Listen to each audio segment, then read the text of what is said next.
Isang magandang araw na naman po sa ating lahat mga kapatid, mga kaibigan, mga kababayan dito sa Pilipinas. Narito na naman po ang inyong lingkod, Boss Rex. Pero bago yan, bati muna tayo ng isang magandang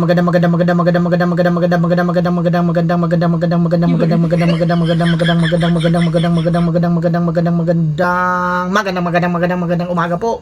Luzon, Visayas at Mindanao at syempre pa sa mga kapatid natin, mga kababayan natin, mga kaibigan natin, mga boss natin na nasa iba't ibang panig ng mundo. Magandang umaga, magandang tanghali, magandang hapon, magandang gabi po sa inyong lahat. Ngayon, eto na naman po ang ating programa na nakakatuwa po. Siyempre, ako lang natutuwa. Pero gano'n pa man, siyempre alam ko, matuwa naman kayo. Sana matuwa kayo. Bago natin umpisahan ang ating programa ngayon, hindi na natin mapigilan ito. Kagaya ng sinasabi natin at lagi natin ginagawa rito, kailangan natin bumati. Kailangan natin magbasa ng mga comments na nagpapa-shoutout. Pero, ngayon pa lang, humingi na ako ng paumanin sa inyo sapagkat hindi po lahat ng mga pa-shoutout ninyo ay mababasa ko. Kaya random lang po itong kukunin ko. Kung sino po yung nakuha natin, yun na po yun. Tapos sa susunod na po yung iba, wag po kayo magdamdam. Okay? Basta kada video natin, mayroon tayong ilalagay parate. Magsimula na tayo. Yuhu! Next time pa shoutout din Karik from local of Eagle Rock, Los Angeles, California. O tignan ninyo, pambungad pa lang yan. Galing kay Marieta Alcantara. Maraming salamat boss. Eto pa, pa-shoutout po sa lahat mula sa lokal ng Maisan from Lucy Batuto. Uy, masugid nating taga-subaybay ito. Maraming salamat po kapatid. Hello po Brad, lokal ng Tigbawan, distrito ng Bugo, City, Cebu. Ang pagbati mula kay kapatid na Richel Rosos. Maraming salamat po kapatid. Eto pa, mabuhay Boss Rick, 5K subscriber na po tayo. Opo, maraming salamat po dahil din sa inyo.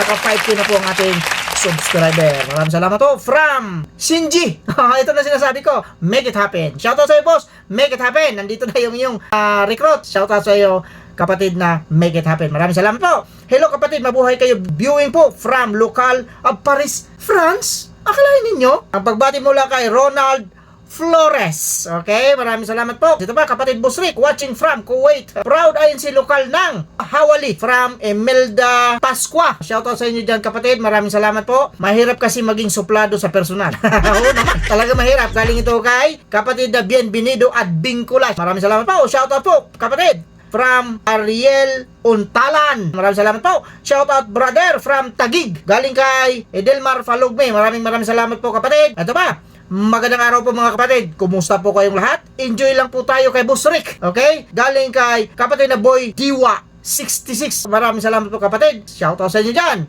Ito ba? Happy morning po kapatid. Shoutout po from lokal ng Severina 18, distrito ng Makati. God bless po bro. From John Reyes. Maraming salamat po sa ngayon. Ito na sinasabi ko. Sa ngayon, yan lang po muna yung isa-shoutout natin. Kasi limited po yung ating panahon. Para naman hindi tayo humaba dito kasi manunod pa tayo. Sino nga bang topic natin ngayon, boss? Secret. Joke lang. Ito yun. Ang topic natin ngayon, galing tayo sa ina. Pupunta tayo sa anak. Kaya ito, sabay-sabay natin panoorin itong anak naman ngayon. Ito na, anak, pasok! Gabi po sa inyong lahat, mga minamahal ko mga kababayan. Ano bang oras na mapapanood po ninyo itong ating programa? Reaction mo, birad ako. Okay, lalo na sa ating mga kababayan sa abroad na talagang marami po tumatawag sa inyong lingkod at nagtatanong po sa mga bagay-bagay po na gusto nilang malaman. Salamat po sa inyong concern at sa inyong mga panalangin, mga minamahal ko mga kababayan. At alam niyo ba, ako po natutuwa sapagkat sa kabila po lang lahat ng paninira po ng malademonyong reliyon ng Iglesia ni Manalo na Diablo, mas lalo pong tumitindi at dumarami po ang supporters at kasama at kaisa natin dito sa ating programa. Alam niyo sa totoo lang napakabigat po talagang kalabanin ang Iglesia ng Diablo. Dahil Diablo yan eh. 'Di ba? Napakabigat, lalong-lalo na't meron silang mga armas, may pera sila, may impluwensya sila, lahat na sa kanila na. Makapangyarihan sila dito sa mundo, makapangyarihan sila dito sa ating bansa.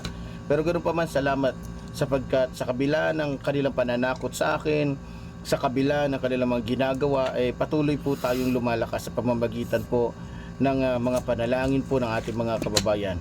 Akala po kasi nila, pag ginawa nila yung mga paninira nila sa akin, tayo po ay hihinto na, tayo po ay titigil na, tayo po ay matatakot sa kanila. Hindi po. Ibahin nyo po si Epifanio Labrador. At kahit anong paninira pa ninyo, at kahit anong pang gawin ninyo, hindi po titigil si Epifanio Labrador. Sapagkat alam ko na mas maraming Pilipino ang sang-ayon sa sinasabi ko na ang reliyon ni Iglesia ng Diablo na pinamumunuan ni Eduardo Manalo ay isang kulto. At kahit sinong tanungin ninyo, mapapari man, pastor man, ibang ministro man, isa lang pong sasabihin nila. At kahit sa Google, masasearch niyo po yan. Isang kulto po ang reliyon na to. Makikita niyo naman at marami pong natatauhan. Marami pong naniniwala. Bakit po? Mismo po doon sa message po. Doon po sa mga message na ikino-comment po ng mga iglesia ni Manalo. Kaya nagulat. Maraming natuwa at sa pamamagitan ng ating pagbati ko sa kanila ay lumitaw ang katotohanan.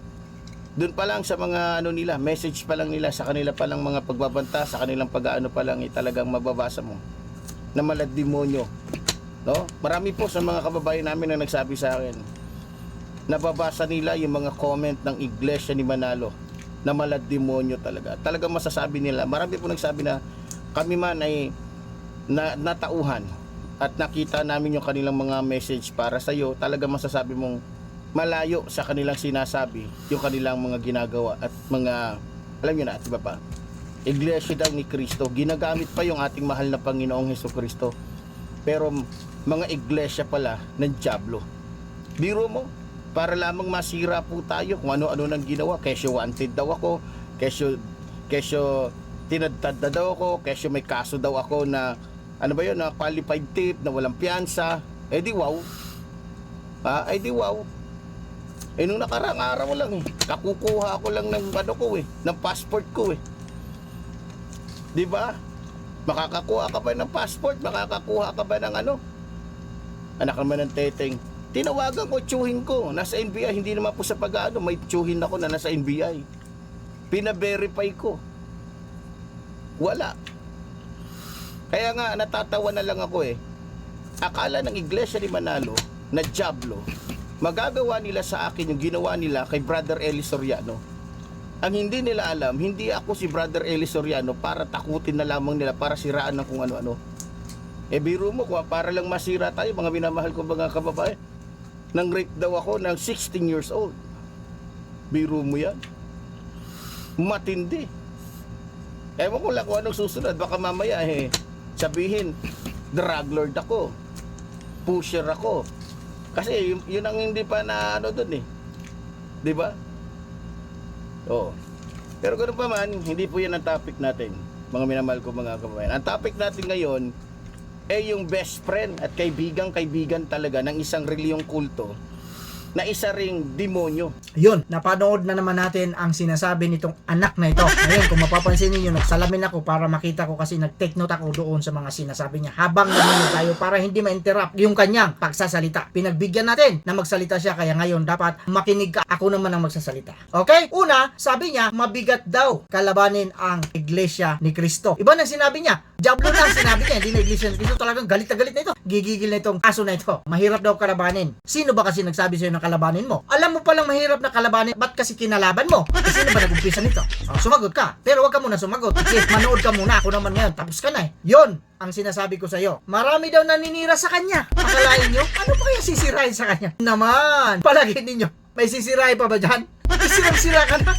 Okay? Eto pa, hindi raw siya titigil. Of course, hindi ka titigil. Bakit? Diyan ka kumikita eh. Kasi pagka tumigil ka, wala kang ganon. Kaya huwag kang titigil. Dapat huwag kang titigil. Ako na nagsasabi sa'yo, huwag kang titigil. Ipagpatuloy mo lang yung gawain. Malademonyo daw ang mga comment ng mga INC. Tayo pa ngayon ang naging malademonyo. Samantalang siya, yung bunganga niya kung hindi lang masama magmura rito eh. Papaliguan ko ng mura ito, sasabunin ko, sasampuhin ko pa ito. Ibababad ko pa ito eh. Kaya lang, bawal sa atin yun kasi tinuruan tayo. Ngayon, nagagalit siya, sumasama yung loob niya kasi yung comment daw natin mga kapatid doon sa comment section niya, mala demonyo dahil. Nagtaka ka pa sa ginawa mo.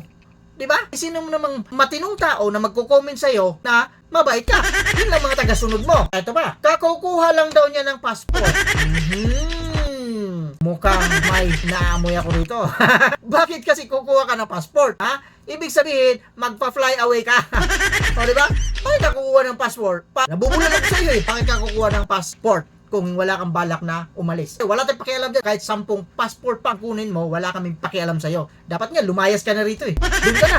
Doon ka dapat sa North Korea. Doon ka na babagay. Mga kalahi mo nandun. Masayang Pilipinas pag wala ka siguro dito. Pumunta ka doon sa ibang planeta. Doon ka na babagay. Okay? Tinawagan daw niya tito niya sa NBI. Kasi nakakuha siya ng passport. Pinagyayabang niya pa.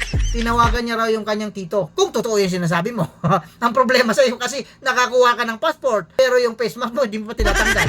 Ay naabangan namin yung sinasabi mo, ikaw mismo yung pupugot sa ulo mo. Kung talagang matapang ka, ngayon hinahamon kita.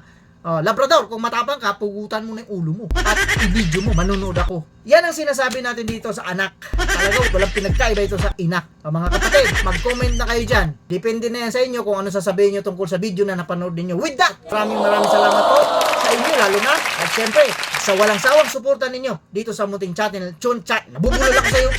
Nakabubulol ako sa iyo eh. Ang init kasi ng ano natin, background natin eh. Ang ganda, di ba? Di ba? Na-appreciate niyo yung background natin. Ang ganda. Diba? Ganun pa man, maraming salamat po sa inyo. At syempre pa, kagaya ng sinasabi natin dito, mag-iingat tayong lahat. May nakalimutan ako. Nakikita niyo pula dyan? Ayan, yun yung tumatalo na pula dyan. Paki-subscribe naman yung hindi pa nakapag-subscribe. Kasi nakapag-subscribe na kayo, hindi na kayo pwede mag-subscribe ulit. Diba? Huwag na yun. Yun lang mga bago. Kung saan man makaabot itong video nito, kung sino ka man, kung taga saan ka man, kahit anong lahi mo, Pilipino ka man, o kahit ano, mag-subscribe ka na para maging masaya ang ating programa rito. At syempre, mag-comment ka dyan. Kung gusto mo magpa-shoutout, isa-shoutout kita. Maraming salamat po. At kagaya ng sinasabi natin dito, mag-iingat tayong lahat. Pwera lang sa dalawang ito.